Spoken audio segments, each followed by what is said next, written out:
שלום, נמצאת איתנו קרן רוזנפלד. שלום.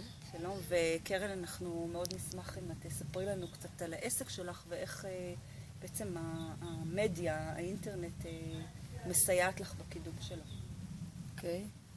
לספר על העסק שלי קודם כל, על ארץ מדבר? כן. אני פתחתי את ארץ מדבר לפני בערך שנתיים. הקמתי אותו מלכתחילה, כתבתי את האתר כדי שגוגל יאהב אותו וכדי שאני אוכל למכור דרך האינטרנט. האינטרנט הוא הכלי השיווקי היחידי שלי. היום זה לא נכון, היום אני עובדת עם בראשית ודרכם מגיעים לי הרבה לקוחות, אבל הרעיון היה פשוט לפרוס את האפשרויות שיש באינטרנט, שאני מודה שהלכתי לדרך הקלה, הלכתי לאנשים שכבר רוצים להגיע למצפה רמון, ואז הם מחפשים מה לעשות וככה הם מגיעים אליי, וזה עובד.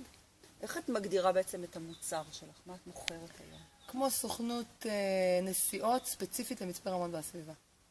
אוקיי. ואיך המדיה הזאת בעצם עוזרת לך להגיע ללקוחות? הם מגיעים אליי.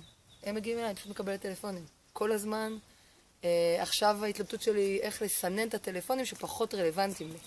אם בהתחלה הייתי עושה הרבה זוגות ומשפחות, היום זה פחות מעניין, יש בזה פחות בשר, ואני מנסה קצת לשנות את האתר כדי שיגיעו ליותר המפיקים, הקבוצות הגדולות, אבל כל הזמן מגיעים.